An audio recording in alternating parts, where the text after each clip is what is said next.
இரைச்சல் any time இருந்துக்கிட்டே இருக்கும். ஒரு வித சத்தம் இருந்துட்டு வெளியே எந்த சத்தமே கேட்கலங்க, ஆனால் என் காதுக்குள்ளே மட்டும் அந்த சத்தம் கேட்டுக்கிட்டே இருக்குது அப்படின்னு சொல்லலாம். அதுலேருந்து சீல் கொட்டுது, தண்ணி கொட்டுது, இதெல்லாம் முக்கியமாக சென்ஸ் ஆஃப் பேலன்சிங், அதாவது நம்ம உடம்ப சமநிலையில் இருக்கணும் அப்படின்றதுக்கும் காது ரொம்ப முக்கியத்துவம் வாய்ந்ததா இருக்கு. வணக்கம். இன்னைக்கு நம்ம ரொம்ப இன்ட்ரெஸ்டிங் டாபிக் தான் பார்க்க போகிறோம். யார்கிட்ட நம்ம என்னதான் பேசினாலும் கம்யூனிகேட் பண்ணாலும் அவங்க அதை உள்வாங்கி அதை இன்னொருத்தட்ட போய் சொல்லணும் அப்படின்னா நம்மளுக்கு காது ரொம்ப முக்கியம். நம்மளை சுற்றி என்ன நடக்குது அப்படின்றத சத்தங்கள் மூலியமாக நம்ம உணரணும் அப்படின்னாலும் நம்மளுக்கு காது ரொம்ப முக்கியம். அப்போ நம்ம பேசுகிறத கேட்கறதுக்கும் சத்தங்களை உணர்றதுக்கு மட்டும்தான் நம்மளுக்கு காதா அப்படின்னா அதுக்கு மட்டும் பயன்படலை காது.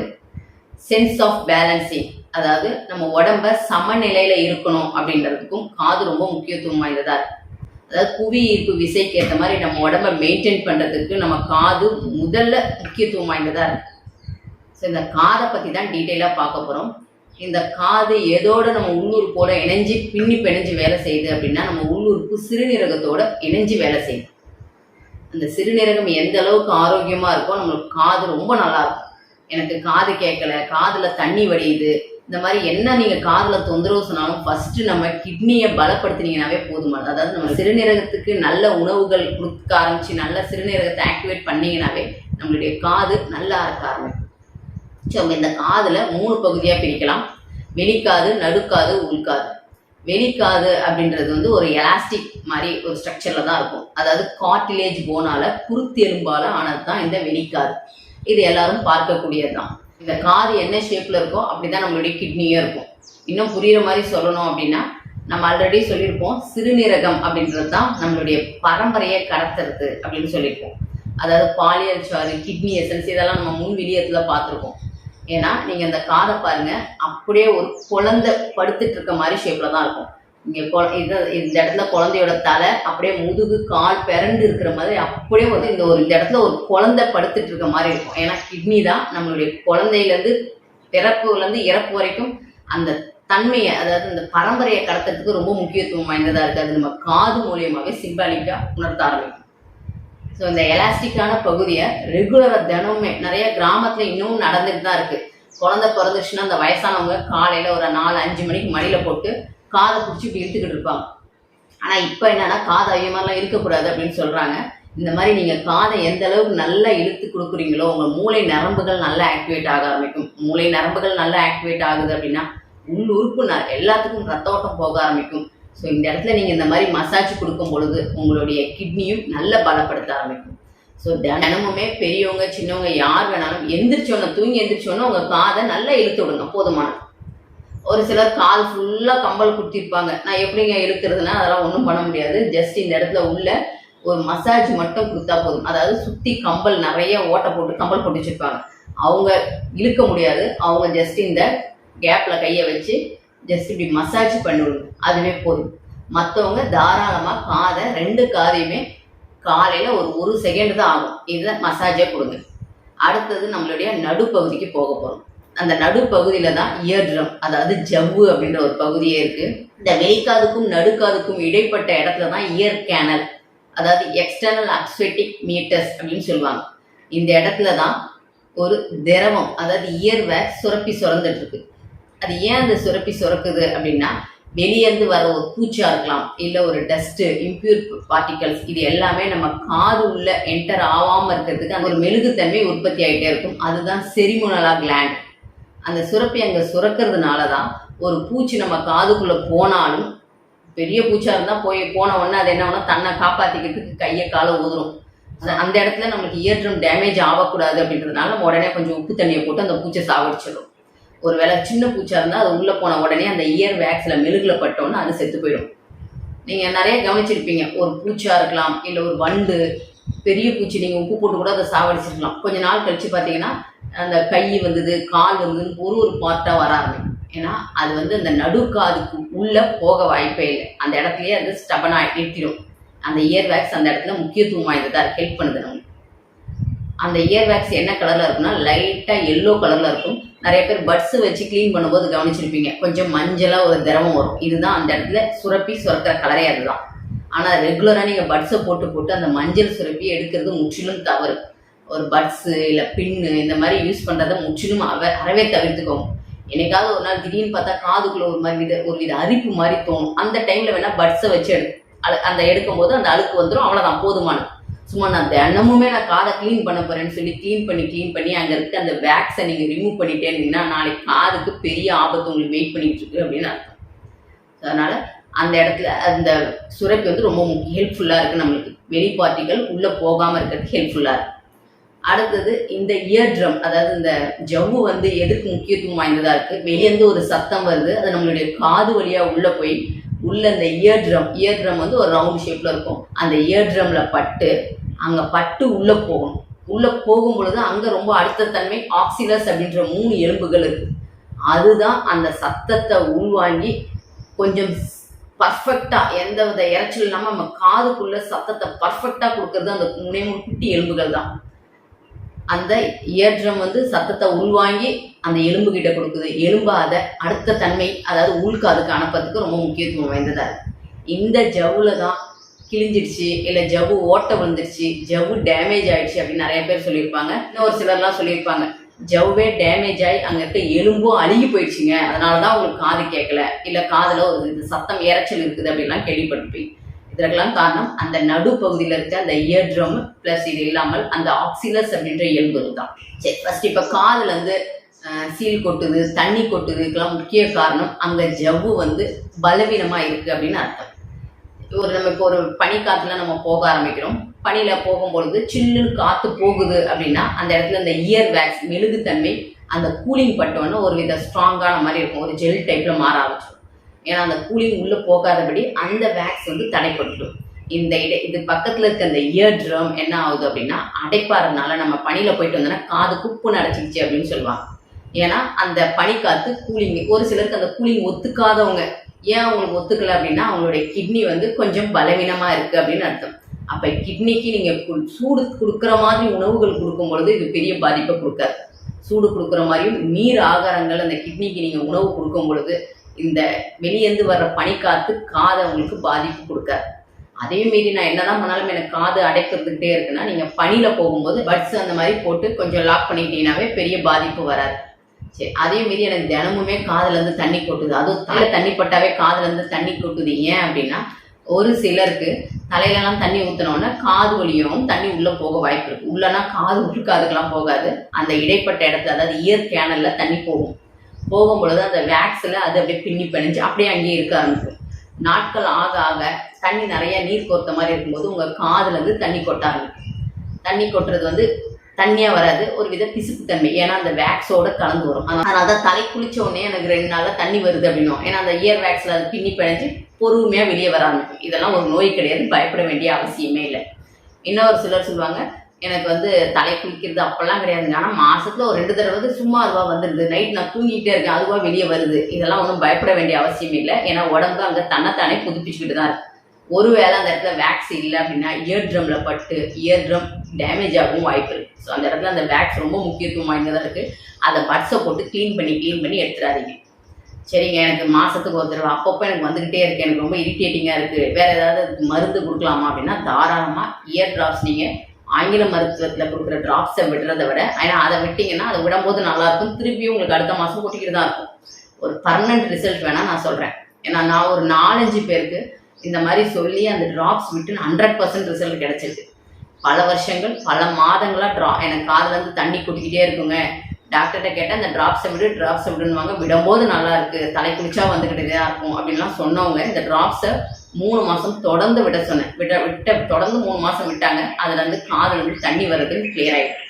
இந்த ட்ராப்ஸ் என்ன அப்படின்னா ஜஸ்ட்டு தேங்காய் எண்ணெய் அடுப்பில் வைங்க, லைட்டாக சூடானவுடனே ஒரே ஒரு பூண்டை நசுக்கி போடுங்க, சிம்மில் வைக்கணும். லைட்டாக அந்த எண்ணெய் சூடானோன்னா ஒரே ஒரு பூண்டு பல் நல்லா எண்ணெயில் பூண்டு நல்லா புறப்புறன்னு புரிஞ்ச உடனே ஸ்டவ் ஆஃப் பண்ணிட்டு ஒரே ஒரு சுட்டிக்கே பெருங்காயம் இதை போட்டு நல்லா ஆஃப் பண்ணி விட்டுருங்க.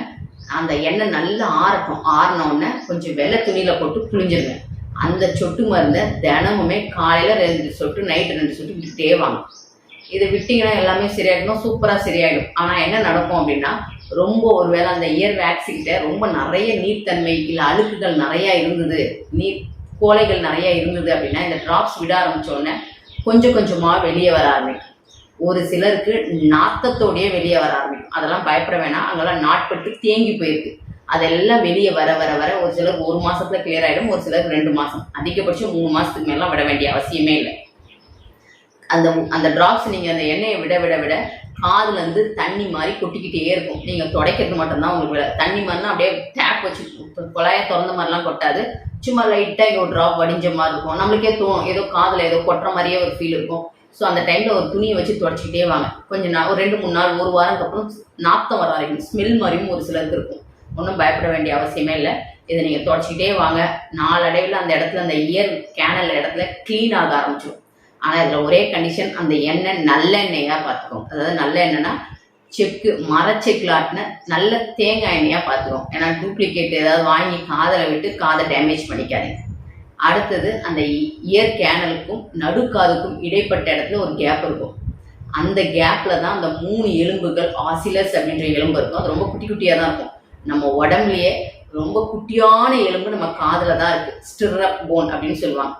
அந்த போன் வந்து 3 எலும்புகள் தான் சத்தத்தை கரெக்டாக உள்வாங்கி கரெக்ட் பிச்சோட கொஞ்சம் சவுண்ட் அதிகமாகவே நம்ம காதுக்குள்ளே கொடுக்கறது அந்த 3 எலும்புகள் தான்.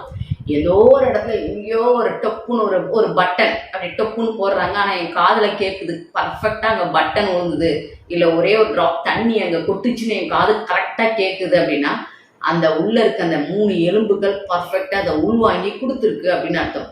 அது உள்வாங்கி கொடுத்தாலும் நம்ம காது உள்காதில் முடிகள், ஹேர் செல் இன்னும் நல்லா இருந்ததுன்னா பர்ஃபெக்டாக அங்கே ஒரே ஒரு சொட்டு தண்ணி கொட்டுச்சு அப்படின்றத நம்ம சொல்கிறதுக்கு ரொம்ப ஹெல்ப்ஃபுல்லாக இருக்குது. மூளைகள் உடனே கமெண்ட் பண்ணி அங்கே ஒரு சொட்டு ட்ராப் எண்ணெய் கொட்டுச்சு, இல்லை தண்ணி ஒரு ட்ராப் டொப்புன்னு கொட்டுச்சு அப்படின்றத பர்ஃபெக்டாக சொல்லணும்னா அந்த ஹேர் செல் ரொம்ப முக்கியத்துவம் வாய்ந்ததாக இருக்குது. அதாவது நம்மளுடைய நடுக்காதுக்கும் உள்காதுக்கும் இடைப்பட்ட இடத்துல இந்த கேப்பில் அந்த 3 எலும்புகள் இருக்குது. அந்த இடத்துலையே ஏர் பேசேஜஸ் அப்படின்ற ஒரு பகுதியும் இருக்குது. ஏன் அந்த ஏர் பேசேஜ் இருக்குது அப்படின்னா, ஏன்னா வெளியே இருக்க ப்ரெஷரும் உள்ளே இருக்க ப்ரெஷரும் ஒரே அளவு இருந்தால் தான் நம்ம காது நல்லா கேட்க ஆரம்பிக்கும்.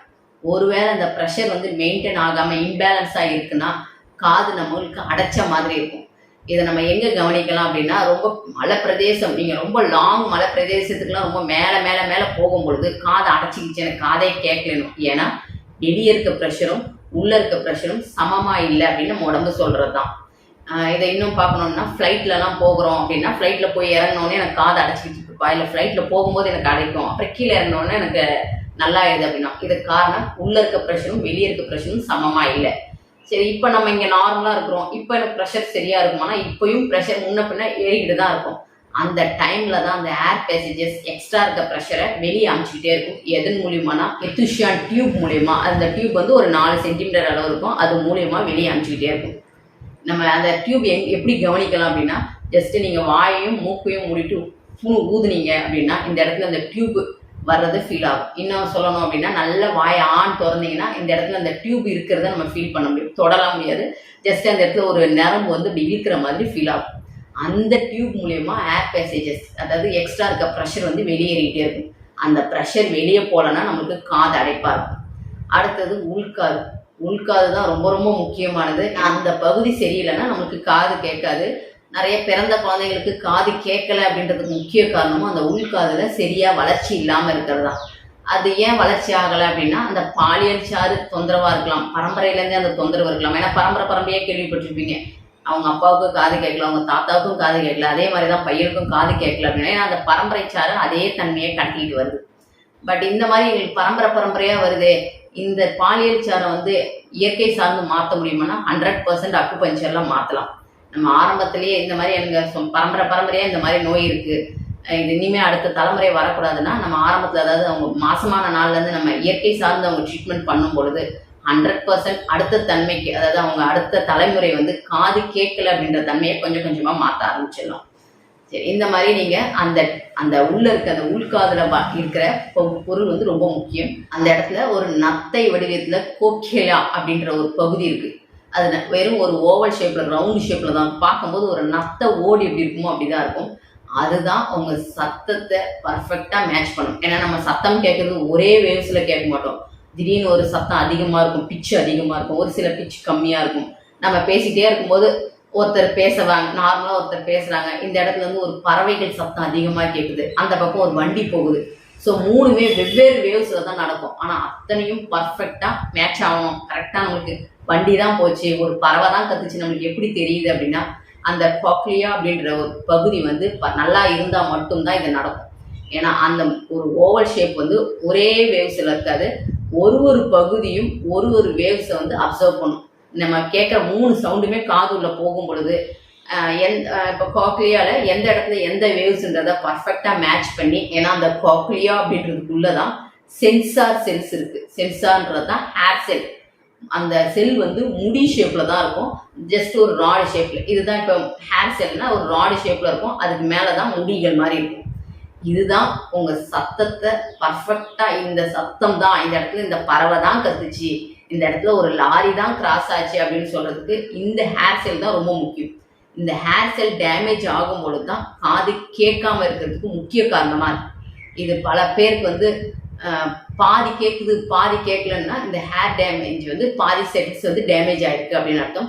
ஒவ்வொருத்தருக்கும் 18,000 20,000 செல்ஸ் வரைக்கும் அந்த ஹேர் செல் இருக்கும்.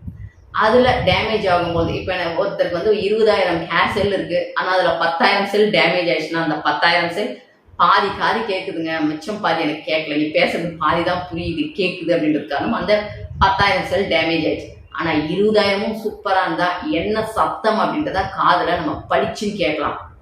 இந்த ஹேர் செல் எப்பெல்லாம் டேமேஜ் ஆகுது அப்படின்னா, சத்தங்கள் அளவுக்கு அதிகமாக ஆகும் பொழுது, ஏன்னா ஃப்ரீக்குவன்சி அந்த வேவ்ஸ் வந்து அளவுக்கு அதிகமான பிச்சில் வரும்பொழுது அந்த ஹேர் செல் சீக்கிரமாக டேமேஜ் ஆகிடும்.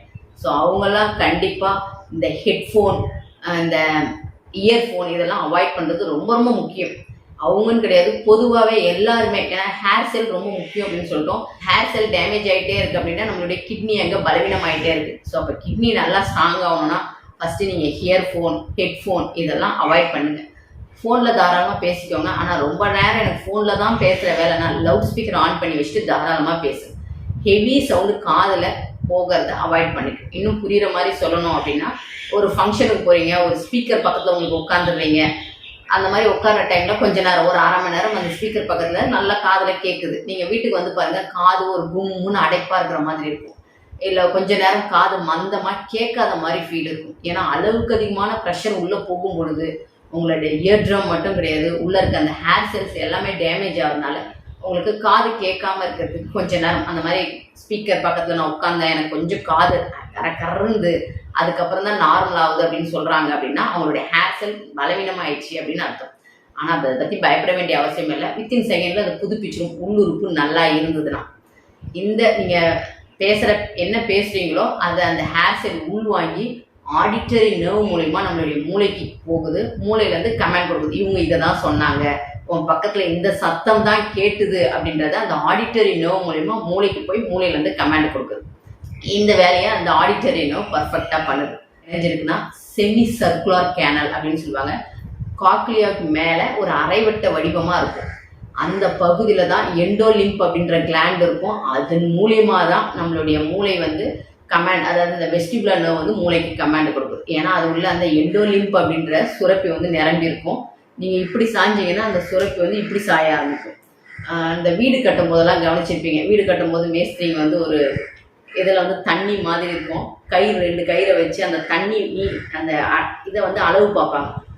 தண்ணி ஒரு பக்கம் ஏறி இறங்காமல் ஸ்ட்ரெயிட்டாக இருந்தால் நம்ம கல் வைக்கும்போது கரெக்டாக வச்சு கட்டுவாங்க.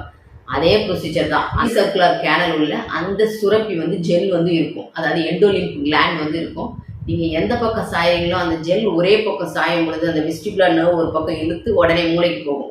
மூளை கமெண்ட் கொடுத்தோடனே திருப்பி நம்ம ஸ்ட்ரெயிட்டாக ஆக்க ஆரம்பிச்சிடும். வெஸ்டிபுலர் நர்வ் என்ன பண்ணுது அப்படின்னா உங்கள் உடம்பை பேலன்ஸ் பண்ணுறதுக்கு முக்கியத்துவம் வாய்ந்ததாக இருக்குது. அதாவது நான் தலையை அப்படி சாய்க்கிறேன் அப்படின்னும் போது அந்த அது உள்ளேயும் அந்த ஹேர் செல்ஸ் இருக்கும், அந்த செல்ஸ் எல்லாம் ஒரு பக்கம் சாயும் பொழுது உடனே உங்களை அந்த வெஸ்டிபுலர் நர்வ் வந்து என்ன பண்ணுதுன்னா மூளைக்கு கமெண்ட் கொடுக்குது. இவங்க தலையை சாய்க்கிறாங்க அப்படின்னா அடுத்த செகண்ட் அந்த மூளை வந்து பேலன்ஸ் ஆக்க முயற்சி பண்ணுது. நீங்கள் சாய்க்கிறீங்க உடனே நேராக நிமித்து அப்படின்னு நம்ம உணர்வு ஆட்டோமேட்டிக்காக நம்ம அதை பண்ண ஆரம்பிச்சிடும். முன்னாடி சாய்க்கிறாங்க உடனே அந்த ஹேர் செல்ஸ் எல்லாம் ஃப்ரண்ட்டில் போகும்போது அந்த வெஸ்டிபுலர் நர்வ்ஸ் மூலயமா மூளைக்கு போயிட்டு உடனே நம்ம நேராக நிமிந்து ஆரம்பிக்கிறோம். ஸோ அதனால தான் நம்ம எப்போவுமே மோஸ்ட்லி நிமிந்தே இருக்கிறோம். தலையை என்னதான் சாய்ச்சாலும் நேராக நிமிந்து உட்காந்துட்டு இருக்கோம். இன்னும் புரியுற மாதிரி சொல்லணும்னா, ஒரு வண்டியில் போய்கிட்டு இருக்கீங்க, சடனாக ஒரு பிரேக் போட்டோம்னா நம்ம அடுத்த செகண்ட் இப்படி முன்னாடி ஜர்க்காய் திருப்பி ஸ்ட்ரெயிட் ஆகும். இப்போ முன்னாடி ஜர்க் ஆகும்போது அந்த வெஸ்டிபுலர் நர்வ் என்ன சொல்லுதுன்னா நேரம் ஆகு அப்படின்னு உடனே நம்ம நேரம் ஆகிடும். ஒருவேளை அந்த நர்வ் ஆக்டிவ் ஆகலைன்னா முன்னாடி போய் முட்டிக்கிட்டு அப்படியே கிடக்க வேண்டியதுதான். ஸோ நம்ம உடனே சடனாக ஸ்ட்ரெயிட்டாக வர்றதுக்கு அந்த வெஸ்டிபுலர் நர்வ் ரொம்ப முக்கியத்துவம் வாய்ந்ததாக இருக்குது. நிறைய பேர் பார்த்துருப்பீங்க, ஆல்வேஸ் அவங்களுடைய பார்வை எப்படி இருக்குன்னா குனிஞ்சே தான் பேசுவாங்க. யார் என்ன கேள்வி கேட்டாலும் குனிஞ்சிக்கிட்டே தான் பதில் சொல்லுவாங்க. அவங்களுக்கு என்னதான் டேலண்ட், அவங்களுக்கு எவ்வளோ விஷயம் தெரிஞ்சிருந்தாலும் நாலேஜ் அதிகமாக இருந்தாலும் ஃபேஸை பார்த்து பேச மாட்டாங்க, குனிஞ்ச மணிக்கே தான் பதில் சொல்லுவாங்க. அதற்கு முக்கிய காரணம் அங்கே வெஸ்டிபுலர் நர்வ் வந்து டிஸ்டர்பாக இருக்குது. அப்போ காது உள்ள அந்த நரம்பு டிஸ்டர்பாக இருக்குன்னா அவங்களுடைய சிறுநீரகம் பலவீனமாக இருக்குன்னு உடம்பு அழகாக பேசுது. ஏன்னா நம்ம எப்பவுமே சொல்லுவோம் நேராக நிமிந்து பேசு, அப்போ தான் உன்னுடைய கான்ஃபிடென்ட் லெவல் அதிகமாகும் அப்படின்னு சொல்லுவோம். குனிஞ்சிக்கிட்டே பேசினா கூட நேராக நிமிந்து பேசு அப்படின்னு நம்ம பசங்களுக்கும் நம்ம அதை தான் ட்ரைனிங் போவோம். ஏன் குனிஞ்சு பேசுகிற, நேராக நிமிந்து பேசு, கண்ணை பார்த்து பேசு அப்படின்னு சொல்லுவோம். ஏன்னா நீங்கள் எப்போ ஸ்ட்ரெயிட்டாக நின்று ஒருத்தரை பார்த்து கண்ணை பார்த்து பேசுறீங்களோ உங்களுடைய கான்ஃபிடென்ட் லெவல் அதிகமாக இருக்குது. அதுவே குஞ்சிக்கிட்டே அப்படி பேசினாங்க அப்படின்னாவே இவன் பயந்த சுபாவம் அப்படின்னு ஒரு சொல்லிடுவாங்க. ஏன் அந்த பயந்த சுபாவம்ன்ற ஒரு வேர்டு வருது அப்படின்னா, நான் ஆரம்ப வீடியோத்திலே சொல்லியிருப்பேன், நம்ம உணர்வுல பய உணர்வு கிட்னியோட சம்மந்தப்பட்டது. கிட்னி பலவீனமாக இருந்ததுன்னா எப்பவுமே ஒரு வித பய உணர்வுலேயே இருப்பாங்க. அவங்களுக்கு வந்து ஒரு தைரியமான இதே இருக்காது, பயந்துக்கிட்டே இருப்பாங்க. ஸோ நீங்கள் எப்போவுமே தலை குனிஞ்சிக்கிட்டே பேசிக்கிட்டு இருக்கீங்கன்னா உங்களுக்கு பய உணர்வு மட்டும் கிடையாது, உங்களுடைய உள்ளுறுப்பான சிறுநீரகம் பலவீனமாகிட்டே இருக்கு.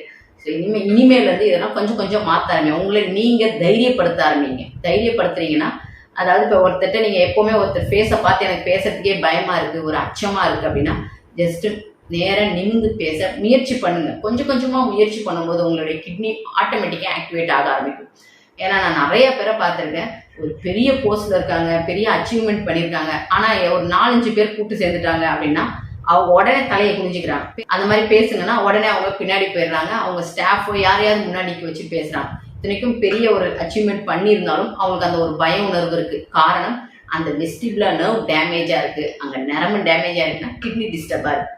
ஸோ இனிமேல் வந்து குனிஞ்சிக்கிட்டு பேசுகிறத விட கொஞ்சம் நிமிர்ந்து பேசுறதுக்கு முயற்சி பண்ணுங்க. சரிங்க, இப்போ காதுலேருந்து தண்ணி கொட்டுது, இதுக்கெல்லாம் வந்து நீங்கள் ட்ராப் சொல்லியாச்சு.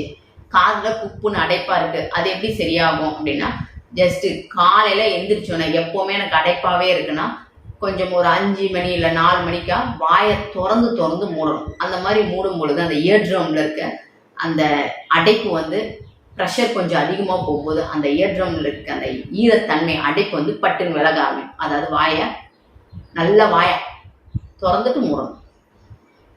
திறந்து ஒரு 10 தடவை திறந்து நீங்கள் 3 தினமே இதை பண்ணிட்டு வந்தீங்கன்னா அந்த இயர் ட்ரம் ஆக்டிவேட் ஆகும். இன்னொரு சிலர் கேட்டிருப்பாங்க, எனக்கு ஜவ்வு கிழிஞ்சு போச்சுன்றாங்க, ஏதாவது பயப்படுற மாதிரி எதாவது ஆகுமானா, இதுதான் இயர் ட்ரம் கிழிஞ்சிட்டலாம், அதாவது ஜவ்வு கிழிஞ்சு போச்சு அப்படின்னு பயப்பட வேண்டிய அவசியமே இல்லை. அந்த ஜவ்வு கிழிஞ்சாலும் ஏதாவது ஒரு டேர் ஆயிடுச்சு, ஓட்டை விழுந்தாலும் ஒரு வாரத்துக்குள்ள அந்த இயர் ட்ரம் தன்னைத்தானே புதுப்பிக்கும் ஆற்றல் இயற்கையாகவே அந்த உடம்புக்கு இருக்குது. ஸோ அதனால் பயப்பட வேண்டிய அவசியமே இல்லை. அதுதான் சொல்லியுமே, இப்போ இயர் ட்ரம் கிழிஞ்சிருச்சு, அதாவது ஜவ்வு வந்து கிழிஞ்சிருக்கு, தன்னைத்தானே புதுப்பிச்சுக்கும். ஆனால் அது புதுப்பிக்கலை அப்படின்னா அங்கே கிட்னி ரொம்ப பலவீனமாக இருக்குது. அப்போ நீர் ஆகாரங்கள் உணவுகளை கொடுத்து அவங்களுக்கு கம்பல்சரி இந்த கூலிங் ஐட்டத்தெல்லாம் கட் பண்ணிக்கணும். ஹெட்ஃபோன் யூஸ் பண்ணுறாங்களா இருந்தால் அதெல்லாம் தூக்கி ஓரம் கட்டிட்டீங்கன்னா அந்த ஜவ்வு வந்து தன்னைத்தானே புதுப்பிக்க ஆரம்பிக்கும். இன்னொரு சிலர் கேட்டிருப்பாங்க, காது வந்து அளவுக்கு அதிகமாக வலிக்குது, வீங்குது, வெளியே பார்த்தாவே அப்படியே செவப்பாக நிற்கிது, உள்ளே அப்படி தொடக்கூட முடியலாங்க, அவ்வளோ வலி இருக்குது அப்படின்னா உள்ளே வந்து அந்த ப்ரெஷர், ஏர் ப்ரெஷர், அதாவது அந்த கதகத்துக்கு தன்மை அளவுக்கு அதிகமாக சூடாயிடுச்சுன்னு உடம்பு பேசுகிற மொழி தான். நீங்கள் ஒன்றும் பயப்பட வேண்டிய அவசியம் இல்லை. ஒரே ஒரு சின்ன பூண்டு எடுத்து அப்படி ஒரு நசுக்கிட்டு ஒரு வெள்ளை துணியில் பஞ்சில் அப்படி சுற்றி காதில் வைங்க. வெறும்னே வைக்காதீங்க, ஏன்னா அந்த பூண்டில் அந்த ஆசிட் தன்மை இருக்கனால காதெல்லாம் மாதிரி எரிச்சல் எடுத்துரும், புண்ணாக்கி விட்டுரும். ஸோ ஒரு துணியில் சுற்றி கொஞ்சம் நேரம் இப்படி வைங்க. வச்சிங்கன்னா அந்த உள்ளே இருக்க அந்த எக்ஸஸான ஹீட்டை அப்சர்வ் பண்ணிவிடும். அதுக்கப்புறம் அந்த பூண்டை எடுத்து டிஸ்போஸ் பண்ணிவிடுங்க. காது வலி படிப்படியாக குறைய ஆரம்பிக்கும். இதெல்லாம் சின்ன டிப்ஸாக ஃபாலோ பண்ண ஆரம்பிங்க. அதில் இன்னும் ஒரு சிலருக்கு வந்து இறைச்சல் எனி டைம் இருந்துக்கிட்டே இருக்கும். ஒரு வித சத்தம் இருந்துட்டு வெளியே எந்த சத்தமே கேட்கலங்க, ஆனால் என் காதுக்குள்ளே மட்டும் அந்த சத்தம் கேட்டுக்கிட்டே இருக்குது அப்படின்னு சொல்லுவாங்க. அதற்கு நிறைய காரணங்கள் இருக்குது. ஃபஸ்ட்டு நீங்கள் என்ன பண்ணுறீங்கன்றதை பார்க்கணும். நீங்கள் ஆல்வேஸ் ஹெட்ஃபோன் யூஸ் பண்ணுறீங்க, இல்லைனா எப்போவுமே வந்து அது காலையிலேருந்துலாம் யூஸ் பண்ண மாட்டாங்க, நைட்டு 9 மணி ஆயிடுச்சுன்னா ஹெட்ஃபோனோ இல்லை ஸ்பீக்கரை வச்சுக்கிட்டு நான் வாட்டு காதில் ஒரு மெலோடி சாங்கை போட்டு நான் வாட்டு தூங்கிடுவேங்க, காலையில் தான் எனக்கு தெரியும், இல்லை நடுராத்திரி நான் எப்போயா முடிச்சுன்னா அந்த ஸ்பீக்கரை ஆஃப் பண்ணிட்டு படுப்பேன் அப்படின்னு சொல்லுவாங்க. இந்த மாதிரி நீங்கள் இதெல்லாம் பண்ணுறீங்கன்னா அதை நிறுத்தணும். காதில் எனக்கு இறைச்சலாக வருது, ஆனால் நீங்கள் இதெல்லாம் ஃபாலோ பண்ணுறீங்கன்னா அதை நிறுத்தியே தீரணும். இன்னும் சொல்ல போனோம்னா காது அளவுக்கு அதிகமாக டேமேஜ் ஆகிறதுக்கு முக்கிய காரணம் எனி டைம் ஆல்வேஸ் ஏசியில் இருந்துக்கிட்டே இருக்குது. ஏசியில் இருக்கிறது கூட தப்பு கிடையாது. ஏசியில் இருக்கீங்கன்னா நீர் ஆகாரம் உணவுகள் ஜூஸ் மாதிரி எடுத்தீங்கன்னா உடம்பு ஒன்றும் பிரச்சனை கிடையாது. ஆனால் ஏசியில் இருந்துக்கிட்டே சாலிட் ஃபுட்டு நிறைய எடுத்துட்டீங்கன்னா உங்களுடைய காது நரம்புகள் டேமேஜ் ஆகிறத விட உங்களுடைய சிறுநீரகம் அளவுக்கு அதிகமாக டேமேஜ் ஆகிட்டே இருக்கும். ஸோ காதில் உங்களுக்கு இரைச்சல் சத்தம் வருது அப்படின்னா ஹெட்ஃபோன், இயர்ஃபோன், எனி டைம் நான் வந்து மெலோடி சாங் தாராளமாக கேட்கலாம். ஆனால் காது கிட்ட ரொம்ப ஹை பிச்சில் வச்சு கேட்கறது தான் அவாய்ட் பண்ணுங்கள். ரொம்ப லாங்கில் இருந்தால் ஒன்றும் பிரச்சனை இல்லை. இந்த மாதிரி இருக்கீங்கன்னா அவாய்ட் பண்ணுங்கள். இதெல்லாம் எதுவுமே கிடையாதுங்க. எனக்கே வயசாயிடுச்சு, நான் இந்த மாதிரிலாம் எனக்கு கேட்டும் பழக்கம். ஆனால் எனக்கு ஏன் காதில் சத்தம் வருதுன்னா அதுக்கு இன்னொரு காரணம் என்ன அப்படின்னா உங்களுக்கு ஆடிட்டரி நர்வ் அல்லது வெஸ்டிபுலர் நர்வ்லலாம் எந்தவித டேமேஜும் இருக்காது. எங்கன்னா மூளை நரம்புகள்லேயே பலவீனமாக இருக்கும். ஏன் பேசுறது எல்லாத்தையுமே மைக் வேவ்ஸாக தான் நம்மளுக்கு அந்த பிச்சில் தான் உள்ளே போகும். அது உள்ளே போய் அந்த ஹேர் செல் கிட்ட போய் அடையும் பொழுது அது எலக்ட்ரிக் வேவ்ஸாக தான் நம்ம மூளைக்கு போக ஆரம்பிக்கும். ஸோ மூளை நரம்புகள் எல்லாமே ஒரு வித கனெக்டிவிட்டியில் ஒரு எலக்ட்ரான் நியூரான் டிரான்ஸ்மிஷன் நடந்துக்கிட்டே தான் இருக்கும். அந்த மூளை நரம்புகளில் ஏதாவது டிரான்ஸ்மிஷன் டிஸ்பியூஸ் ஆகும் பொழுது டப்புன்னு ஒரு வித எரிச்சல் இல்லை அந்த இடத்துல அந்த நரம்புகள் ஓவராக ஹீட் ஆகும்போது அந்த இடத்துல ஒரு ப்ரெஷர் உருவாகும். அந்த சத்தம் தான் உங்கள் காதில் இரைச்சலாக கேட்கும். அது காதுக்கும் மூளைக்கு போகிற அந்த ஆடிட்டரி நர்வுக்கும் சம்மந்தம் கிடையாது. இந்த மூளையில் நடக்கிற பாதிப்பு உங்கள் காதுக்குள்ளே வந்து கரன்னு இரைச்சலாக இருக்குது. இது ஏன் வருது அப்படின்னா ஸ்ட்ரெஸ் அது ரொம்ப முக்கிய காரணம். எனி டைம் ஒரு ப்ரெஷர், ஸ்ட்ரெஸ்ஸு இந்த மாதிரி இருந்தாலும் அந்த மூளை நரம்புகள் ஓவராக ஹீட் ஆகும்போது காது உள்ளே இரைச்சல் கேட்கும். தலைக்கு எண்ணெயே வைக்க மாட்டீங்கன்னா ஃபஸ்ட்டு அந்த ப்ராசஸை பண்ணுங்கள். தினமே தலைக்கு எண்ணெய் வச்சு மசாஜ் பண்ணி குளிங்க. நான் இதெல்லாம் செய்கிறேங்க, இருந்தாலும் எனக்கு வந்து காதில் அந்த இரைச்சல் கேட்குது அப்படின்னா அந்த நரம்புகள் ஓவராக ஹீட் ஆகிருக்கு. அதை சாந்தப்படுத்தணும். நீங்கள் ஸ்ட்ரெஸ் ஆகலை, எண்ணெய் வைக்கிறீங்க, இருந்தாலும் உங்களுக்கு ஹீட் ஆகிட்டே இருக்குன்னா மெலோடி மியூசிக்கு இல்லை மெலோடி சாங், ஆனால் காதில் கிட்ட வைக்கக்கூடாது, எங்கேயோ லாங்கு, ஆனால் அந்த சத்தம் மட்டும் ரொம்ப மைன்யூட்டாக கேட்கணும். அல்லது உங்கள் பக்கத்துலேயே பீச்சு இந்த மாதிரி ஒரு சைலண்ட்டான ஒரு பார்க் இருக்குது, ஆனால் சத்தங்கிட்ட இல்லைங்க, ரொம்ப மைன்யூட்டாக இருக்கும், ரொம்ப ஒரு ப்ளசண்ட்டாக இருக்குன்னா அந்த இடத்துல போய் ஒரு 1/2 மணி நேரம் உட்காரலாம். இந்த மாதிரி உட்காரும் போது அந்த சத்தங்கள் உங்கள் மூளை நரம்பை சாந்தப்படுத்தும். இதனால் உங்களுக்கு காது இரைச்சலும் படிப்படியாக குறைய ஆரம்பிக்கும். ஸோ காதை பற்றி ஓரளவுக்கு சொல்லியிருக்கேன். வேறு ஏதாவது உங்களுக்கு இதில் சந்தேகங்கள் இருந்தாலும் கமெண்ட்ஸில் தெரிவிங்க. நன்றி.